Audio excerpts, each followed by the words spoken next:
그 주의 복음을 전할지 보혈의 능력 주의 보혈 날마다 나에게 찬송 주님 참 놀라운 능력이로다. 아멘. 주의 보혈 능력이 있도다.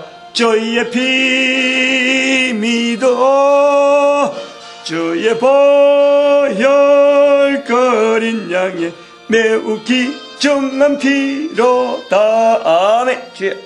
하나님 말씀 에스겔서 33장입니다. 에스겔서 33장 1절에서 끝절까지 말씀 교독합니다. 1절 말씀 제가 먼저 받들어 봉독드립니다.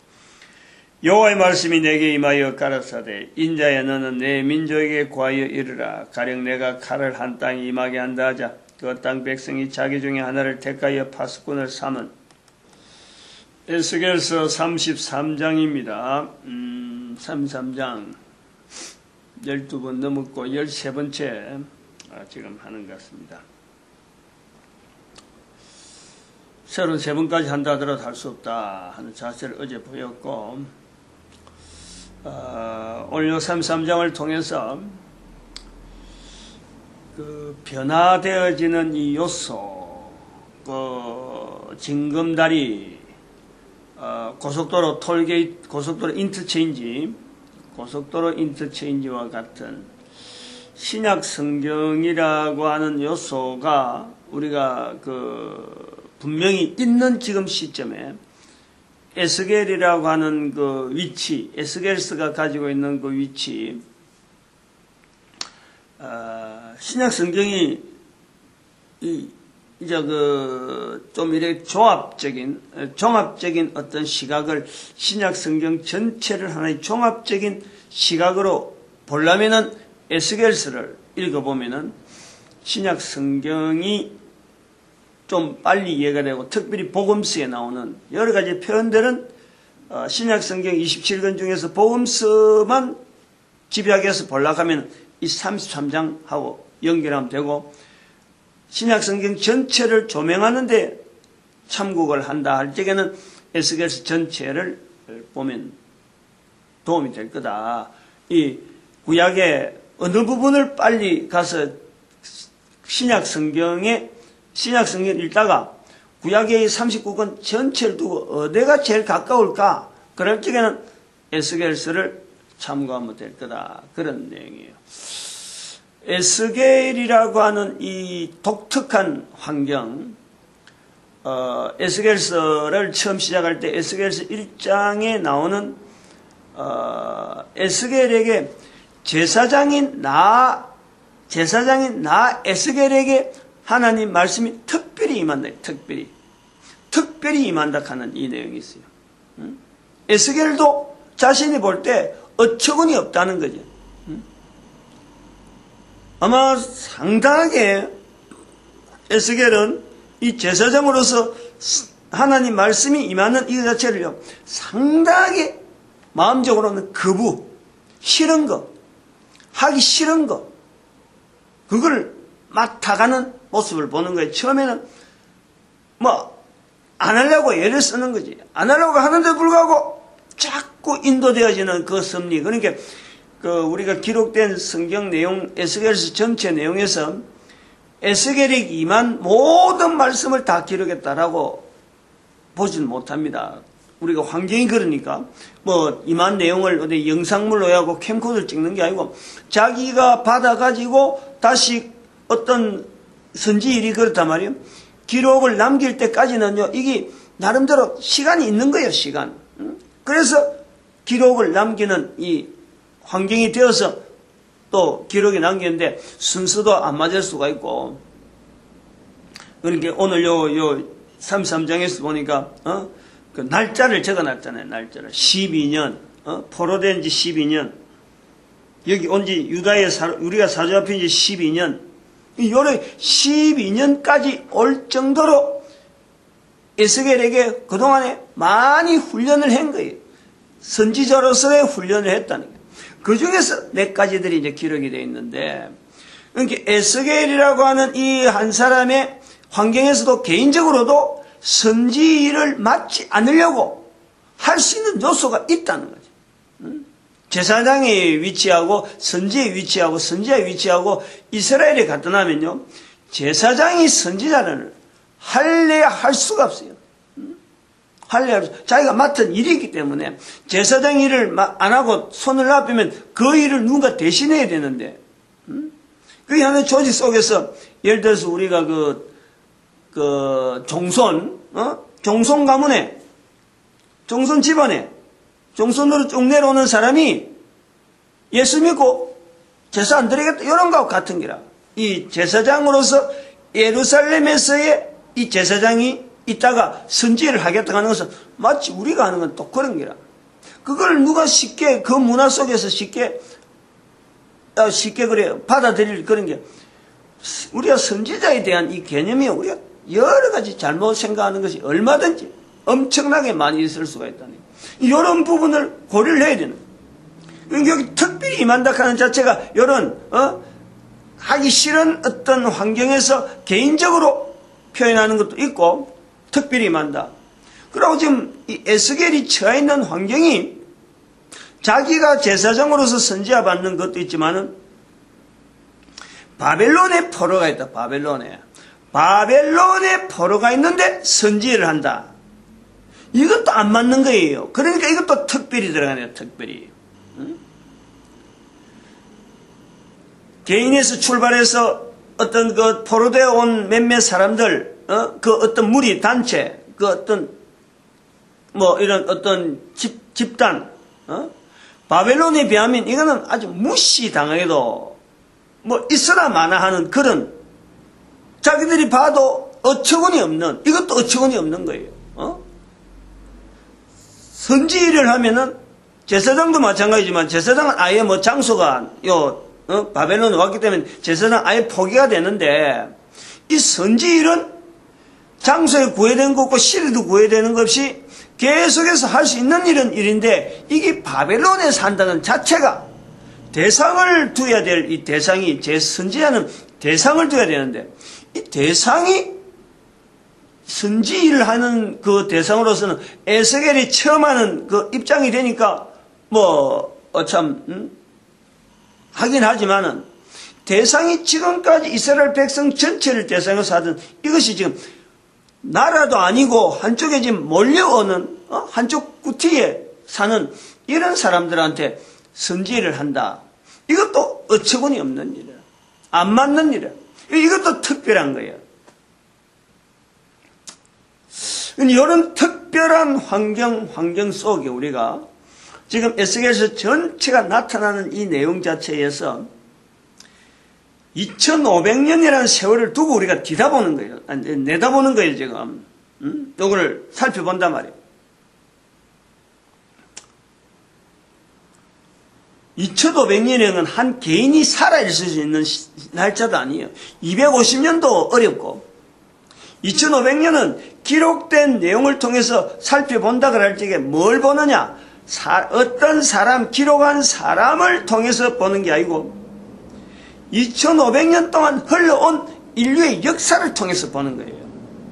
인류 역사를 통해서 에스겔서의 독특한 특별히 임한 에스겔에 대한 이 표현이 개인에게도 그렇지만 그 당시의 집단에게도 그렇고, 그리고 이것이 나중에 전체적으로 인류사 전체에서 나타난 문화적인 어떤 그 문명의 흐름, 우리가 이거 자체 흘러오는 이 과정에서 이것이 배제돼도 괜찮은가? 결국에는 여기서 에스겔서 33장 또 에스겔서 나타난 이런 내용, 이 표현이 바로 AD 예수님 오시는 바로 예수님의 행적하고 그대로 딱 맞아갈 수밖에 없는, 지금 이빨을 맞춰가는 데에 예수님께서 나타나신 그 행적을 어떤 톱니바퀴를 만들어가는데 깎아가는 하나의 형태를 만들어가는 지금 구조 속에 있다는 거예요. 에스겔서가 오기 전에, 에스겔이 나타나기 전에는 예수님을 바로 딱 갖다 대버리면은 그 복음서 자체를 바로 탁 갖다 대버리면은 여기 이빨이 맞지 않는 서로 간에 돌아가는데 뭔가가 좀 잘 안 맞는 것 같은 그런 요소가 있을 것 같은데 이 중간에 에스겔스가 있음으로 인해서 이것이 이빨이 짝짝짝짝 맞아갈 수 있도록 이런 기능을 하고 있다는 거예요. 에스겔스가. 그 요소 중에서 이제 분명한 변형, 이스라엘 백성들이 가져오던 기존의 어떤 구약 성경이 가지고 있던 기존의 어떤 틀이 있으면은 신약에 예수님을 통해서 나타났을 또 하나의 흘러가야 될 인류사의 이 어떤 접합부, 또 마치 보면 유니버설 조인트라고 할 수 있는 이 어떤 이 자체를 인류 역사 전체를 이걸 감안해 놓고 유니버설 조인트라는 것은 뭐냐 그러면은 이거는 파이프 두 개가 있는데 파이프 두 개를 해서 나사를 하잖아. 나사를 있어서 부싱에다가 닛불을 같은 한쪽에는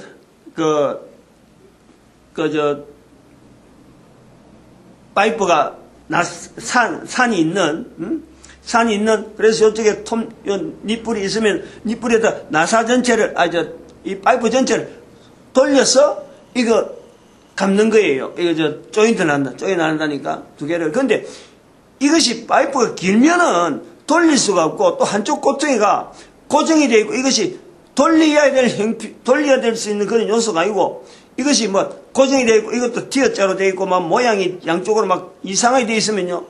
전체를 돌릴 수 없는 거예요. 그리고 이게 관이 크고 하면은 돌릴 수가 없는 거예요. 그래서 이럴 때에 쓰는 것이 중간에 있는 산 요거 자체를 돌리고 양쪽을 딱 붙잡는 요런 것이 있어요. 그게 유니버설 조인트라. 유니버설 조인트. 요 기능이 에스겔서 자체가 가지고 있는 이 내용이 저는 이제 그런 기능을 보는 거예요.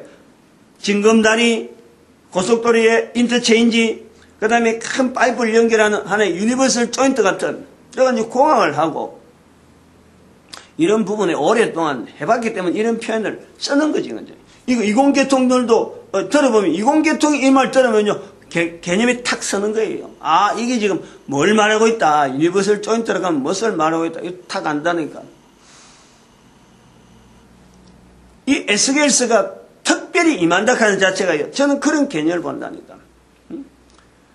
기존에 있는 것 자체를 무시하는 것도 아니고 그리고 아파 이 요소 자체가 분명히 있는 걸 두고 있으면 이것 자체가 나타나지 않기 때문에 이것 자체에 대해서 어떻다, 형태 자체가 어떻다, 이것 자체를 지금 말을 할 수가 없는 거예요. 그런데 여기에서 접합부락하는 이 자체가 여기에서 하나의 중간 완충 작업 내지는 어떤 결합이라는 요소에 대해서 반드시 또 이질적인 요소가 있음에도 불구하고 새로운 파이프니까 이질적인 요소가 있음에도 불구하고 여기를 접합이 될 수 있는 가능성이 바로 여기 33장, 특별히 에스겔서 전체에 있다. 신약 성경 자체를 염두에 두고 에스겔서가 만들어진 건 아닌데, 예수님을 통해서 나타나야 될 어떤 신약의 여러 신약 시대, 신약 성경에 나타날 여러 사항들, 그 다음에 신약 성경 이후로 또 우리가 2500년이 지금 있단 말이에요. 성경 기록은 기록이라 하더라도 인류 역사가 계속 가서 오늘 2500년이 지난 지금에 이걸 보면은 바로 이 구약에서 넘어오는 그 엄청난 다양한 내용의 기록에 기록되어 있던 그 다양한 내용들이 지금 여기 에스겔을 통해서 하나에 함축되어지면서 새로운 어떤 지금 현재 우리 2500년에 있는 우리가 보도 이 구약 성경 전체를 받아들일 수 있는 요소, 그 요소가 지금 에스겔서에 아주 팍 들어있다니까. 그 내용이 특별히 복음서는 바로 이 33장에서 여러 가지 부분을 자꾸 복음서 읽다가 무엇이 이상하다 싶으면 또 에스겔 33장을 뒤다보고 33장 뒤다보고 또 다시 복음서 뒤다보면요 이게 자꾸 어떤 틀이 형성되어지는데 일정한 모양의 틀이 나온다니까. 틀이. 에스겔서에 나오는 이 내용에 달라지는 이런 요소에 큰 요소들이 굉장히 많아요. 많이 있는데 재용서라고 하는 개념이 이스라엘 백성들은 제사장을 통해서 제사 드리는 행위를 가지고 죄 용서라는 것이 적용이 된 거예요. 이게 인식이 되어진 거예요. 죄라는 것도 제사 제도가 오래되어지면서 죄라고 하는 이 요소가요, 이스라엘 사회에서 이게 하나의 형태로 죄의 개념 자체가 어떤 형태로 딱 나타나는 거예요. 하나님 앞에 범죄했다. 이런 거예요. 이게 뭐 그냥 이례적으로 아브라함 시대나 안 그러면 다윗 시대나 간단하게 하다가 중지된 내용이 아니고 이스라엘 백성들 간에 꾸준하게 제사제도라는 이거 자체 꾸준하게 있는 가운데 이스라엘 백성들이 제사제도를 통해서 성전이 예루살렘에 있는 여러 가지 어떤 환경적인 부분과 더불어서 죄라고 하는 이스라엘 백성들이라면 누구든지 죄라고 하는 이 개념을 이것이 개인이 다 가지게 되는 거예요. 다 가질 수 있단 말이에요. 그게 우리가 이스라엘 백성들하고 일반 사람들하고 차이에서 우리가 분명히 나오는 거예요. 다른 사람들이 죄 이야기하는 거, 이 이스라엘 백성들이 죄 이야기하는 건 이 개념이 완전히 달라요. 다른 사람들이 할 때, 예를 들어서, 지금 전 세계 어느 사람이나 누구든 붙잡고 죄 그러면요, 각각 죄에 대한 이야기는 다 해요. 다 해요. 그런데 이스라엘 사람들에게 죄 이야기하면요, 반드시 거기에는 하나님 앞에서의 죄지, 내가 사람들 앞에 뭐 아무나 이야기하는 이런 게 죄가 아니에요. 이런 죄를 이야기하는 게 아니라니까. 그게 왜 이스라엘 사람들이 이렇게 형성이 되었느냐?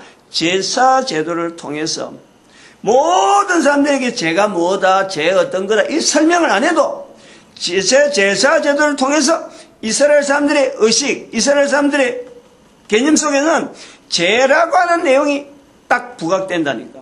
왜냐하면 제사 제도 드리는 그 제사가 기념 그것 자체가 근본적으로는 나의 죄로 인해서 하나님 앞에 그 죄와 허물을 하나님 앞에 용서받는 그 내용이 제사제도 전체에 흐르는 거예요. 오늘 본문에도 33장에서 지난번에 했지만 허물과 죄, 10절에 허물과 죄가 이미 우리에게 있다. 이미 이제 더 이상 제사 드릴 수 있는 곳이 없기 때문에 허물과 죄가 잔뜩 있는 바벨론에 있는 이 사람들. 이제 성전이 없으면 제사 못 드리는 거로 딱 인식이 되어 있는, 그러면서 허물과 죄가 가득 찼다. 그래서 우리는 더 이상 뭐 어떻게 해볼 방법이 없다 이런 거예요. 이런 상황에 허물과 죄가 용서받을 수 있다 하는, 그래서 죄가 형성되면서 죄에서 또한 용서받을 수 있다라는 것 자체가 제사제도를 통해서 이게 어떤 훈련이랄까, 어떤 이미지랄까, 안 그러면 이걸 받아들이는데 공부를 별도로 안 하고, 별도로 뭐 어떤 신학교 가고 이스라엘 백성들이 태어나면은 어떤 정해진 정규 과정이 있는데 그 정규 과정에 가서 죄는 뭐며, 죄 용서는 뭐며, 이런 공부를 안 해도 이들이 받아들인다는 거야. 그래서 성전이라는 것은 이스라엘 백성들에게서는 뗄 수 없는 거예요. 뗄 수 없는, 하나의 분명한 어떤 생활, 안 그러면 국가 전체의 구성에서 성전은 아주 중요한 하나의 자리를 가지는 거죠. 그런 의미에서 죄와 허물에 대한 이 바벨론에 있는 이 이스라엘 사람들이 죄와 허물 자체를 그대로 안고 가야 되는 이 어떤 스트레스, 제사를 드려야 되는데 제사장은 분명히 있는데 제사장 일을 못하고 지금 선지자를 해야 되는, 그러면서 성전 드릴 수 없는, 성전을 찾아갈 수 없는 이 환경적인 제약, 성전이 없기 때문에. 그러니까 허물과 죄를 지금 고스란히 안고 해마다 지금 보내고 있는데 얼마나 스트레스 있어요. 얼마나 스트레스. 있는 사람들이. 근데 이런 환경에서 33장에서 나오는 이 요소가 뭐냐니까 바로 용서받을 수 있는 요소가 있다. 그 용서받을 수 있는 요소가 허물과 죄가 있는 이스라엘 백성들, 요거를 감당하지 못해서 어디 가서 짐승을 죽여서 이걸 허물과 죄를 용서받았다는 것을 자기들이 지금 이렇게 털어내야 되는데, 이 스트레스, 허물과 죄를 계속 가져가야 되는 이 어떤 자기들의 어떤 고통들, 이거 있는데도 불구하고 여기에 허물과 죄를 용서받을 수 있다는 개념이 바로 여기 나팔수 나팔 불어라, 악인에게 악이 있다는 거 경고해라. 그리고 의인과 악인의 요 비교 세 가지 구체적으로 하나씩 줄여서 나오는 이런 표현 자체가 결국엔 뭐냐니까 살리라, 살고 죽는 거 듣고 피하면은 산다, 악에서 떠나면 산다, 의인은 의대로 행하고 악인은 악에서 떠나면 산다. 이 사는 문제, 죽고 사는 문제로서 이게 정리가 되면서 허물과 죄가 용서받는다는 것 자체를 죽고 사는 문제다가 연결시키는 33장의 내용이 나오는 거예요. 33장에. 앞에서 지금까지 계속해온 내용도 바로 이런 내용을 이야기하고 있었는데, 요거는요, 이스라엘 백성들이 볼 때는 기가 찬 거지. 기가 찬 거지. 이런 생각은 듣도 보도 못한 건데, 그게 이스라엘 역사인데, 바벨론에 포로되어 왔다고 해서 이런 소리 듣느냐? 에스겔을 통해서 이 표현이 나오는 것을, 이런 걸 들었나 할 적에, 이스라엘 백성들이, 지금 포로되어 있는 사람들이 이 내용을요, 못 알아듣는 거예요. 그러니까 하나님 앞에 하나님의 의가, 하나님의 가르치는 도가, 주의 도가 불공평하다. 불공평하다. 지금까지 걸어왔는데 왜 여기 있는 우리한테는 지금 전혀 다른 이야기를 하느냐, 이런 내용. 불공평하냐 하는 것은 그런 거예요. 그러나 알고 보면은 우리가 2500년의 세월을 두고 보면은 이들이 피할 수 있는 길이지. 허물과 죄가 용서받을 수 있는 길이고, 우리가 2500년 지금에 보면은 바로 예수 그리스도를 통해서 모든 사람이 죄 용서받는 길이 우리가 받아들이잖아. 우리는 그런 쪽으로 받아들이는데, 바로 바벨론에 포로가 있는 이 사람들에게는 지금 이 내용이 너무 생소한 거예요. 바로 이런 것을 나타내기 위해서 아까 했던 유니버설 조인트라는 징검다리라는 거예요. 이걸 안 거치면 다음에 뒤들 길이 어려운 거예요.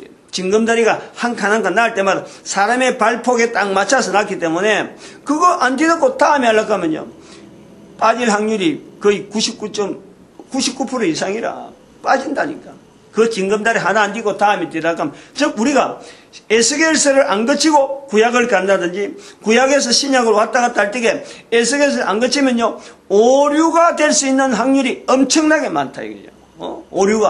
오류 생길 일이, 잘못 해석할 수 있는 요소가 엄청나게 많다. 그런 의미에서 이 에스겔서는 인터체인지, 고속도로의 인터체인지처럼 반드시 거쳐야 되는, 거쳐온 흔적, 이걸 분명히 영향을 받고 있는 과정이 지나가면, 그 과정이 지나가면서 어디 길을 간다 할 적에는 인터체인지를 거쳐라 반드시 이야기해야 되는 처럼 에스겔서는 그런 위치가 있다. 예수님의, 우리 찬송도 그러죠. 죄에서 자유를 얻게 하면, 죄에서 자유를, 죽은 사람이 사는 거, 살아있는데도 불구하고 죽은 거, 이런 표현들이 죄에서 자유, 죄라고 하는 이 개념 자체를 이제부터는 개인의 죄, 이스라엘 전체 국민과 성전과의 관계에서 모든 이스라엘은 허물과 죄를 살 수 있는 제도를 가지고 있으니까 이스라엘 전체는 아브라함 한 사람이 가지고 있는 그 하나님 앞에 의보담도 이스라엘 전체가 하나님 앞에서 의로운 백성이기 때문에 이스라엘은 영원할 것이다 하는 것이 이스라엘 백성들의 어떤 신앙이고 믿음이다. 그런데 그 환경이 바뀌어 보니까 할 수 없는 지역에 선지자들도 있고 제사장도 있는 거예요 지금.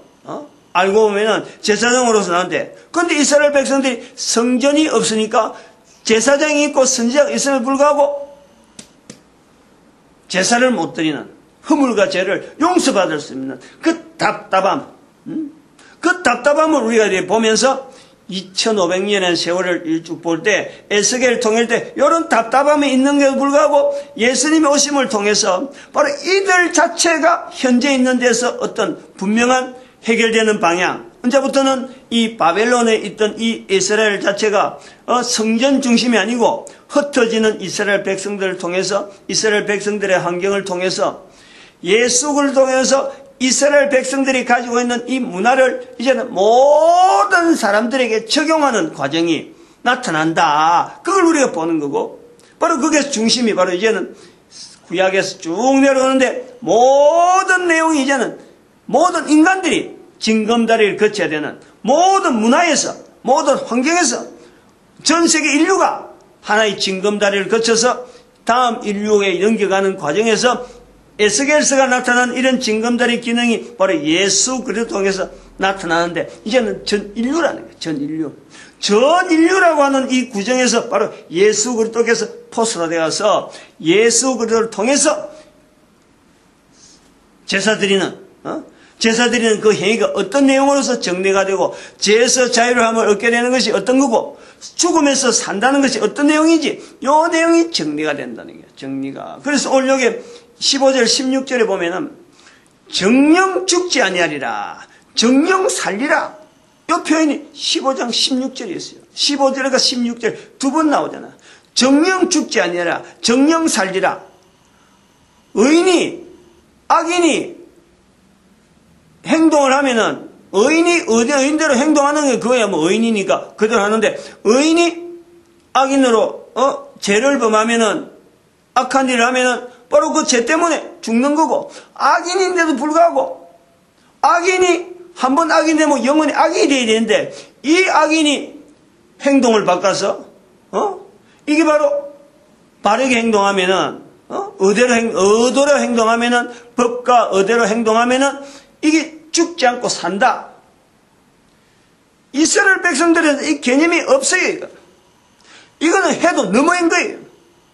자기들을 통해서 다시 이스라엘 백성들을 땅으로 보내면은 하나님 앞에서 이런 불평은 안 하겠지만은, 일반 사람이 의인이 볼 때 악인이라고 하는 사람들조차도 살 수 있다라는 이 개념이 나온다는 것은요, 이거는 이스라엘 사람들로서는 이게 받아들이지 않는 거예요. 어떤 말을 해도 이건 안 되는 거예요. 그러니까 하나님 앞에서 주의 도가 공평치 않다고 두 번이나 지금 항의를 하는 거예요. 이 항의를.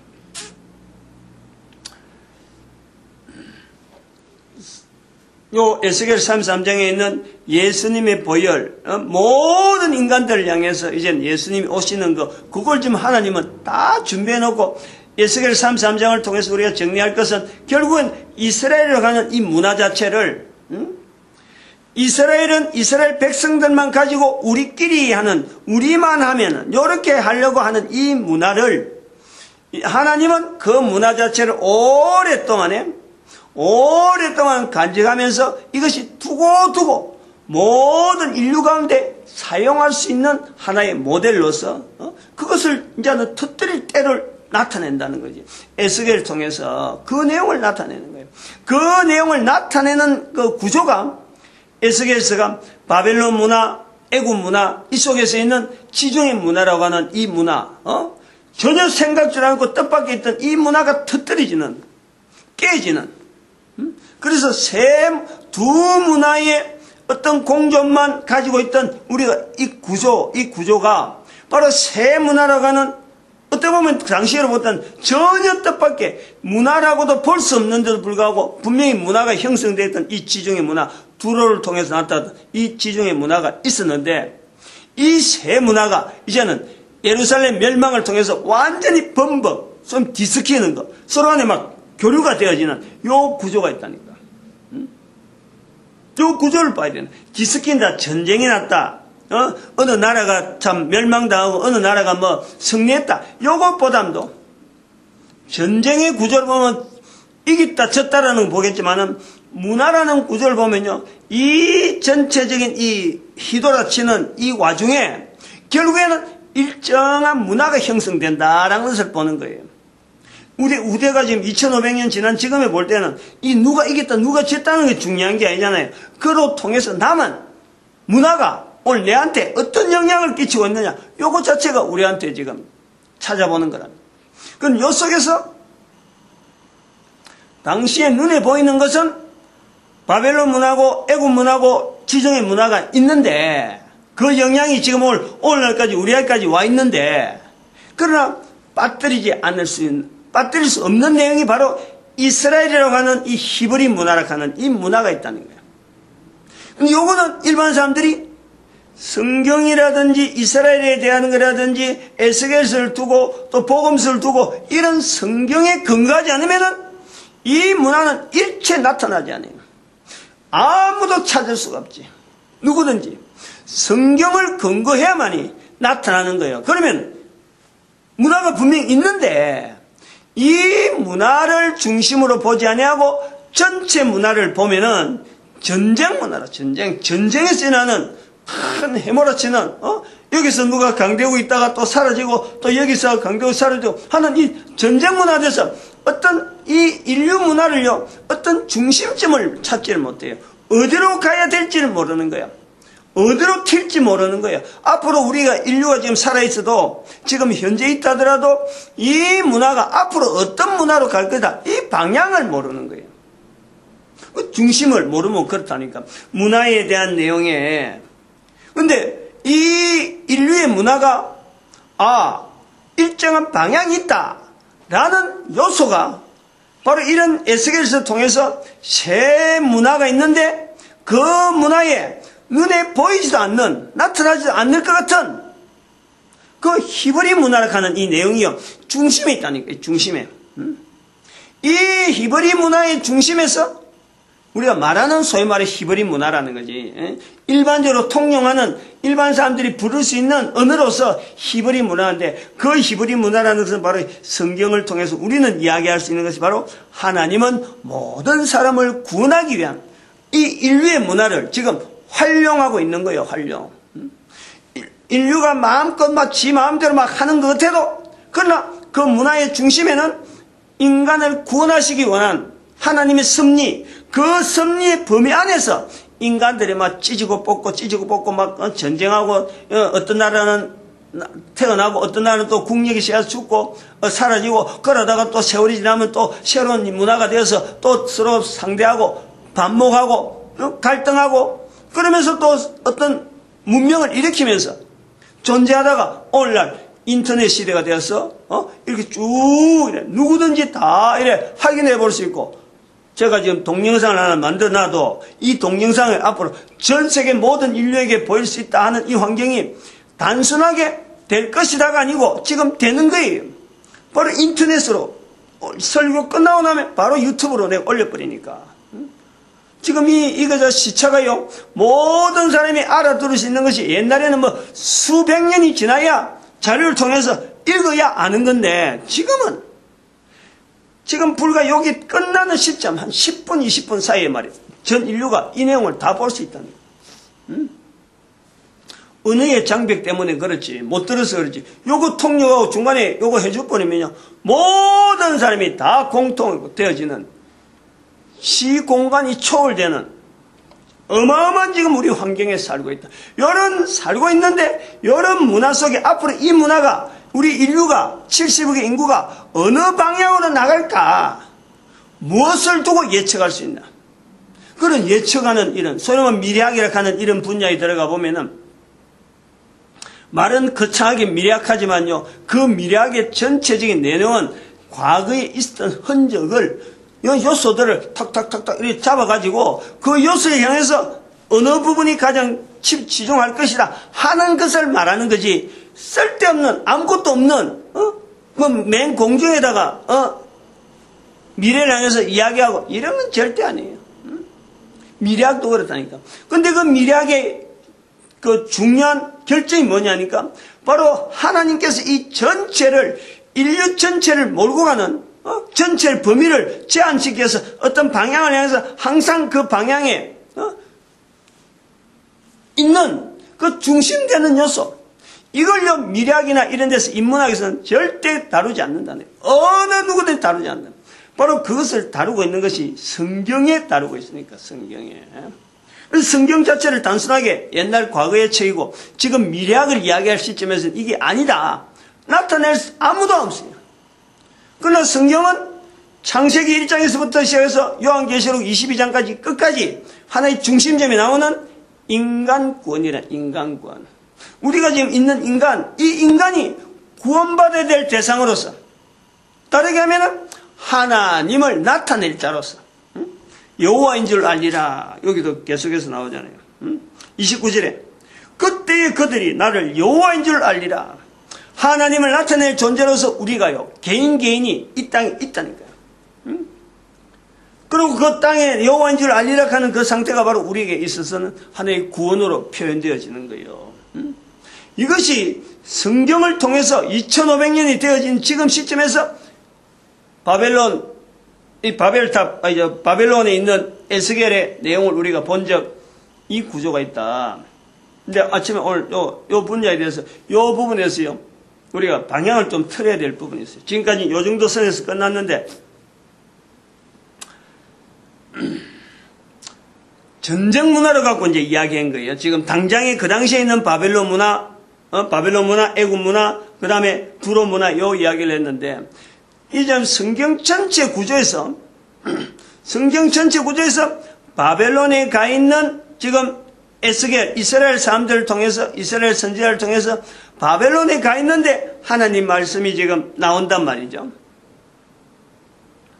요 바벨론이란 이 환경이 창세기 11장에서 바벨탑 사건으로 연결되는 거예요. 그러면서 이 바벨탑 사건이 나중에 계시록에 나타나요. 계시록에. 큰 성 바벨론, 엄녀의 자리다 바벨론, 이래 나오는 거예요. 그 내용이 단순하게 바벨론이라에 대해서 이스라엘 백성들이 가지고 있는 이미지, 바벨론은 이스라엘 사람들이 볼 때는 창세기 11장에서는 바벨탑, 그래서 이스라엘 백성들하고 항상 적대적으로, 항상 이 경계되어지고 멀리해야 될, 이스라엘 백성들이 갈 수 없는, 그쪽엔 그 방향으로는 뭐 절대 타입이 없는 이런 바벨론으로 인식이 되어 있는 이스라엘 백성에게 바벨론에 지금 포로로 갔잖아요, 지금. 현재적으로 가 있잖아요, 지금. 그럼 여기서 나오는 지금까지 이스라엘 백성들이 알고 있는 바벨론에 대한 개념에 갈 수 없는 지역에 갔다. 그리고 바벨론에 이미 먼저 가 있는 다니엘은 그 바벨론에서 지금 활동을, 왕궁에서 지금 그 나라를 돕고 있는 활동을 하고 있고, 지금 여기에 선지자는 제사장으로 있으면서 선지자를 하고 있는 왕궁에서의 다니엘, 또 선지자로서의 에스겔, 제사장으로 에스겔, 왕, 선지자, 제사장이 지금 바벨론에 같이 있는 거예요. 에스겔에서 지난번에 그랬잖아요. 다니엘 같은 이야기가 나왔잖아요. 다니엘도 몇 장에서 나오는데 앞에서 나가보면요, 이 에스겔에서 다니엘 이야기가 나왔을 그때 내가 다니엘은 자세히 하지 않았는데 다니엘에 대한 내용을 이야기했다니까. 에스겔서 앞에.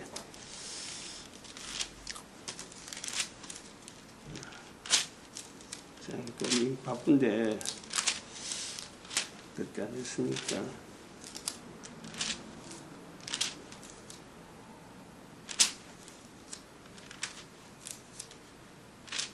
여기 있네. 28장 3절에 내가 다니엘보다 지혜로워서 은밀한 것을 깨닫지 못하고 두루 이야기할 때 나온 거다. 응?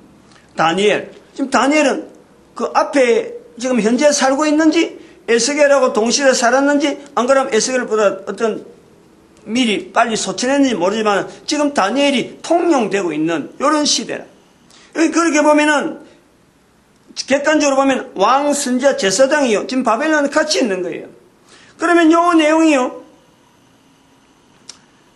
단순하게 바벨론 자체가 피상적으로 멀리 가까이 하지 않는 그런 어떤 이스라엘의 영원한 어떤 거리감, 영원히 거리를 두고 있던 이 바벨론이 아니고 바벨론에 갔잖아. 지금 가 있는 내용이 지금 에스겔에 있단 말이에요. 그럼 이것은 우리가 성경을 읽는 우리가 지금 현재 이 성경을 통해서 봐야 되는 이 요소가 뭐냐니까, 예수 그리스도께서 이 땅에 오셔서 십자가에 죽으시고 십자가에 돌아가시고 3일 동안 승천하기 전에 십자가에서 벌써 3일 만에 부활이라 하는 내용이 나온단 말이에요. 3일 만에 부활. 그럼 그때 예수님 어디 가셨느냐? 여기에요 천국과 지옥의 개념이 들어가는 거예요. 천국과 지옥의 개념이 이 바벨론이라고 하는 이 자체가 이스라엘 백성들에게는 가지 말아야 될, 성경에서 가지 말아야 될 장소로서 하나의 지옥이라는 개념이 들어있는 거예요. 그거는 그러니까 창세기 11장부터 시작해서 이제 에스겔서까지에는 이스라엘 백성들이 어떤 일이 있더라도 반대해야 되는 거. 그러니까 이 3차 바벨론의 침공이 있을 때까지 이스라엘은 끝없이 반대하는 거예요. 바벨론하고는 어떻든 적대하는 거예요. 그게 결국 멸망돼 버렸잖아. 아니 그러면은 이스라엘 백성들 입장에 보려면 자기들은 천국에서 사는 어떤 삶, 하나님 나라라고 사는 삶인데 바로 이 바벨론이라는 지옥이라고 하는 환경을 두고 있는 나라에 지금 멸망을 당했잖아요. 그러면 이 성경이 완전히 정리가 안 되는 거예요. 그런데 여기서 보충되어지는 요소로서 바벨론에 지금 가 있잖아, 지금. 바벨론에 가 있는 이스라엘 백성들. 당시에 보면은 이건 치욕이고 도무지 자기들로서는 하나님 앞에 불평하지 않을 수밖에 없는 그런 요소라니까. 근데 요 내용이 여기서 막 끝났으면 그러는데 예수님께서 십자가에서 3일 동안 지옥에 가셨잖아요. 하나님 앞에 안 갔거든, 분명히. 하나님 앞에 안 갔으면 지금 요 개념으로 보면 지옥에 계시는 거예요. 3일간.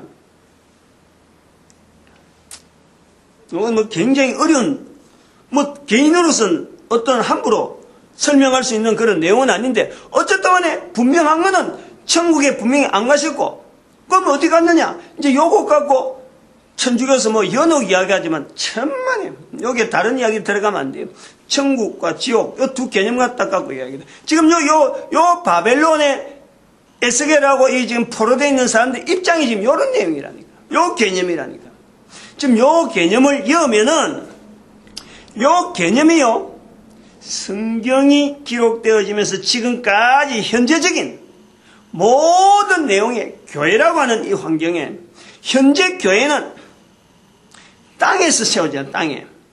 땅에 공중에 건세받은 자 아래에 우리가 있는 거예요. 교회라고 하는 조직이 있는 거예요. 그럼 왜 있느냐? 바벨론의 포로가 있는 이 모습처럼 오늘 우리가 있다니까. 교회라는 것이. 그 속에서 공중에 건세 잡은 자가 주장하기 때문에 다른 사람들 아래 주장하고 십자가를 걸어놔도 교회라고 하는 이것이 우리나라 같은 경우는 그래도 인식이 되어지죠. 북한 같은 데는 그냥 탄압하잖아요. 그냥 탄압. 이슬람 지역 같은 데는 아직까지 서로 모르니까 뭐 기독교하고 이슬람이 완전히 다른 줄 알고 기독교 가면 화들짝 놀라면서 지금도 뭐 아주 바벨론적인 그런 요소 때문에 막 탄압하잖아요. 어림도 없잖아. 이름에도 불구하고요. 지금 바벨론에 하나님께서 세워주신 이 이 에스겔. 여기서 계속해서 하나님 말씀이 나오는 것이 이 모든 사람들이 예수 그리스도를 통해서 죄에서 자유, 개인에서 악한 길에서 악인으로 사는 삶에서 의인으로 될 수 있는 이 요소가 바로 지금 현재 이스라엘 백성들이 가지고 있는 이 성전의 제사가 아닌 이런 요소로도 얼마든지 가능하다. 이 개념이 들어있다니까. 그런데 여기에 요거는 막 앞으로 그 정리해서 하고 여기에 중요한 것이 바로 우리가 지금 현재 보내고 있는 교회의 모습 속에 교회의 역사 속에 바로 바벨론에 대한 이 요소를 교회가요 그대로 나타내고 있는 거예요. 그것이 교황이라니까. 교황. 지금 우리가 2500년 지나서 이 내용을 우리가 비춰봐야 돼요. 1517년에 교황이 걸어왔던 걸음 속에서 그 안에서 교회가 나오는 거예요. 지금 개신교가 나오는 거예요. 그 개신교가 나왔다 해서 이게 뭐 철저하게 교황에 반대되는 그 형태로 여기는 정말 이스라엘 백성들처럼 바벨론에 있는 포로된 이스라엘 백성들처럼 거기는 뭐 선지자만 있고 제사장만 있고 다 깨끗하냐? 깨끗하지 않다는 거야. 요 부분에 백성들이 모이는 같이 내게 나오면 내 백성처럼 내 앞에 앉아서 31절 이하로 내 말을 들으나 그대로 행치 아니하니 이게 개신교 모습으로 있다는 거예요. 지금까지 이야기했잖아요. 그런데 우리가 인식해야 될 것은 바로 우리 교회라고 하는 이 구조가 지금까지 형성되면서 나오는 과정에 바벨론적인 요소가 분명히 있다는 거야. 앞에 교황이라고 하는 이것이 그냥 내 생각에서 누가 뭐 개인이 누가 그래 이걸 바로 아까 말했던 계시록에 음녀, 바벨론, 이런 어떤 문화, 이 교황이 나타나는 이 자리, 이것 자체가 우리 교회가 현재 있는 이 위치가 교황을 두고 있는 이 과정, 이 환경이 바로 바벨론의 포로가 있는 에스겔. 거기서 지금 우리끼리 뭔가 잘해보자 하고 지금 하고 있는데 이 자체 전체 현재 구조, 교황을 두고 있는 이 바라보는 이거 자체가 얼마나 우리가 이 바벨론을 지금 현재적으로 두고 있는 에스겔의 위치에서 이게 보느냐, 이 자리가 안 돼 있잖아요. 이것 자체에 대한 개념이 없잖아요. 앞에 부분에 1517년 이후로부터만 우리가 붙잡으려고 그러지 1517년 안에 앞에 있는 313년 사건부터 시작해서 한 1200년 동안 있는 그 어떤 공간, 그리고 313년 앞에 있는 한 300년 어간에 있는 이런 역사들, 우리 교회가요 전혀 책임을 안 지려고 하잖아요. 마치 이스라엘 에스겔서처럼 에스겔이 가지고 있는 이 구약 성경에 있는 내용 자체를 하나의 유니버설 조인트로 하고 있는 이 환경에 대해서 지금 우리가요 현재 고민을 안 하는 거야. 내가 지금 현재 있는데 분명히 바벨론이 있으면서 교황이 있는데 이 교황에 대해서 우리가 어떤 자세를 가지고 있어야 되느냐, 여기 대해서 안 하고 있어요. 교회가 안 하고 있다는, 열방의 선자가 이 부분을 갖고 있어야 된다니까. 분명히 이 정체, 교회의 정체성, 교황의 정체성, 바벨론에 있는 이스라엘 백성들, 바벨론이 가지고 있는 구약의 성경의 자리, 이스라엘의 어떤 문화, 이런 요소에서 가야 될 인간 전체, 인류 전체 걸음에 이 성경에서 원하는 분명한 참 모든 사람을 구원하기를 원하는 그 환경 자체를 보는, 보다 좀 더 어떤 시각을 돋보기를 통해서 분명한 실체를 확인하는 과정에는요, 실제 우리 교회가 인식해야 될 이 교황의 자리가 분명히 우리가 인식이 돼야 돼요. 그냥 단순하게 그냥 뭐 교황이 뭐 이를 다 하고 개신교에 반대되니까 1517년 사건만 비춰서 그런 게 아니고 교황의 현재적인 위치가 바벨론에서 나오는 문화, 그 문화를 그대로 지금 현재 답습할 수밖에 없는, 답습해오고 있는 313년 사건에서의 이 로마 제국 안에서의 이 교회가 형성되어질 때에 바벨론 문화에서 넘어오는 로마 제국으로 넘어왔던 그 문화가 그리스 문화, 헬라 문화를 통해서 믹스가 됐던 것이 또 이집트 문화와 더불어서 넘어오는 이런 내용들이요, 로마 제국 안에 그대로 남아있던 것이 지금도 그 잔재가 로마 교황을 통해서, 제국은 사라진데 불구하고 로마 교황을 통해서 그대로 이어지고 있는 이런 요소들이 지금 현재적. 근데 그 중에서 우리가 1517년의 의미를 단순히 1517년 사건에서만 볼 게 아니라 그 속에서 계속해서 이어지려고 하는 이 히브리 문화를, 소위 말하면 모든 사람을 구원하기 원하는 이 성경의 내용의 아주 깊은 어떤 구조, 그것 자체를 가지고 우리가 얼마나 고민하고 있느냐, 교회가 고민하고 있느냐. 그러면 열방의 선자가 도대체 어떤 내용을 갖고 고민해야 되느냐. 성경에서 나오는 이 구조 속에서 온 인류의 현재적인 여러 가지 모습을 보면서 전 세계 인류가 지향해야 될 이 요소를 열방의 선지자는 도대체 어떤 걸 갖고 고민해야 되느냐. 이 내용이 이 우리 33장에서요 고민해야 될 내용이다. 고민. 한 장에서 지금 정리해 보는 거예요. 현재적인 교황의 모습에서 바벨론의 상황이 분명히 있다. 현재적. 단순하게 뭐 1517년 사건에서 이렇게 가르려고 하는 게 아니라 현재의 바벨론의 모습은 바로 교황에 있다. 이걸 천주교라고 하는 조직에 있는, 이 조직에 있는 종사하는 사람들 일일이 그걸 다 몰라요. 그 사람들은 그냥 전체적으로 휩쓸려 가는 거예요. 그들도 깨달아야지. 그래서 한국의 천주교와 한국의 개신교, 그러나 한국의 불교, 이 열방의 선지자 자리가 이 자체 온 민족을 향해서 이걸 붙잡아서 참 온 인류를 향해서 나아가야 됐는데 지금 정부가 박근혜 정권이 여기에 분명히 교황과의 관계를 돈독히 하려고 하는 이런 방향이 있다. 그건 아마 내일 다음 시간에 그것까지 연결이 들어가야 돼요. 우리 한 사람 한 사람 하나님 앞에 전도자로 불러주신 것에 감사하고 모든 교회가 전도를 하나 돼야 되고 온 인류 앞에 우리 국민들이 전도 국민으로 쓰임받기를 축복하는 시간 주여 삼창합니다. 주여